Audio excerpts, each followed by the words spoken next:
चलिए आज एक ऐसी डरावनी कहानी की दुनिया में चलते हैं जहां अलौकिक न्याय अपने सबसे खौफनाक रूप में सामने आता है।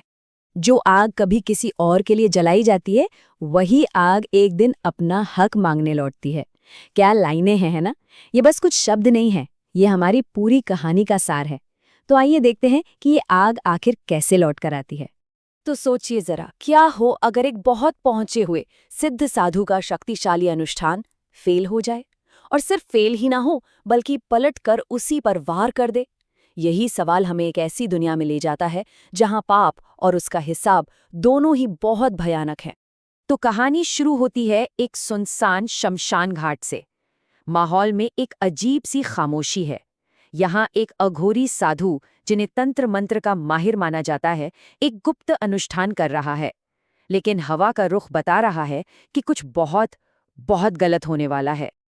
अब देखिए, किसी भी अनुष्ठान का केंद्र होती है वो पवित्र आग, लेकिन यहाँ कुछ अजीब हो रहा है। आग जल ही नहीं रही, बस फड़फड़ा रही है।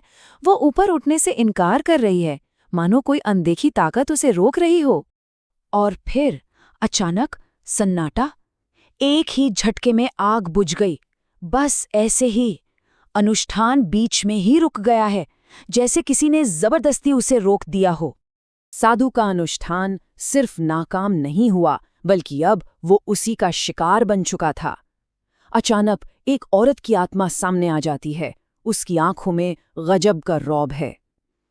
साधु के गले में पड़ी रुद्राक्ष की माला टूटकर राख में गिर जाती है, और उसके सीने पर एक अजीब सा निशान उभर आता है, जैसे किसी ने बिना छुए उसे काट दिया हो।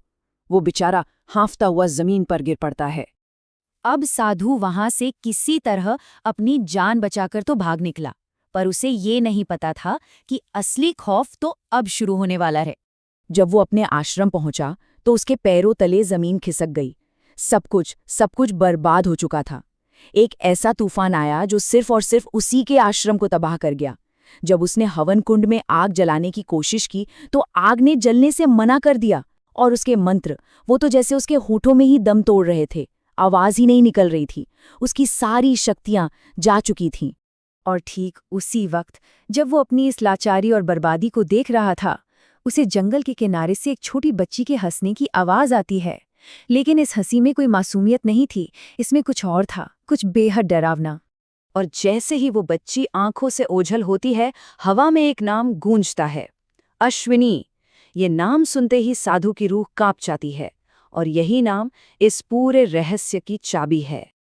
अब साधु के पास कोई चारा नहीं था, उसे जवाब चाहिए थे, और जवाबों के लिए वो वापस उसी मनहूस शमशान घाट पर लौटता है। वहां उसे एक बहुत जरूरी सुराग मिलता है, और वहां पहुंचकर उसे एक बोर्ड दिखता है जिसपे नाम लिखा था अपराजिता। तब उसे समझ आता है कि वो जिस चिता पर अपनी तंत्र साधना कर रहा था, वो अपराजिता नाम की एक किन्नर की थी। और ये जानकारी कहानी को एक बिल्कुल नया मोड़ दे देती है। यहीं पर सबसे बड़ा सवाल खड़ा होता है, अगर चिता पर अपराजिता थी तो फिर अश्विनी कौन थी? हवा में गूंजने वाला वो नाम किसका था? और इस सवाल का जवाब छिपा है अतीत के एक बहुत ही भयानक पाप में। चलिए अब थोड़ा पीछे चलते हैं और उस सच को जानते हैं जो इस पूरे श्राप की असली वजह है। तो बात कुछ साल पुरानी है। अश्विनी एक किन्नर थी जो गांव वालों को अंधविश्वास से दूर रहने की सीख देती थी। लोगों पर उसका काफी असर था। साधु को लगा कि उसका दबदबा कम हो रहा है, तो उसने गुस्से में अश्विनी को डायन घोषित कर दिया। इसके बाद उसे और उसके चेलों ने अश्विनी को जंगल में घसीटा, जंजीरों से बांधा और जिंदा जला दिया। और ठीक उसी पल किन्नर समुदाय ने एक भयानक श्राप दिया था। और फिर जो शब्द कहे गए वो सिर्फ शब्द नहीं थे, एक श्राप था, एक भविष्यवाणी थी। ये किन्नर का श्राप इस गांव को निगल जाएगा, सब कुछ खत्म कर देगा। ये कोई खोखली धमकी नहीं थी, ये एक ऐसी आह थी जो अब सच होने वाली थी। तो चलिए वापस आज में लौटते हैं और देखते हैं कि कैसे वो भयानक श्राप अब हकीकत बन रहा है। श्राप का असर दिखना शुरू होता है। गांव में एक जश्न चल रहा होता है, और एक ही पल में एक जोरदार धमाका होता है। पूरा का पूरा जश्न आग के गोले में बदल जाता है। तबाही अचानक और पूरी तरह से होती है। साधु ये सब देखकर भागने की कोशिश करता है, पर उसका रास्ता रोक कर खड़ी थी अपराजिता की आत्मा। अब भागने की कोई गुंजाइश नहीं थी। हिसाब का वक्त आ गया था। और अब जो होता है वो है कर्म का इंसाफ। बिल्कुल वही जो साधु ने अश्विनी के साथ किया था, अब वही उसके साथ हो रहा था। जैसे अश्विनी को जंगल में घसीटा गया, वैसे ही साधु को चिता की तरफ घसीटा गया।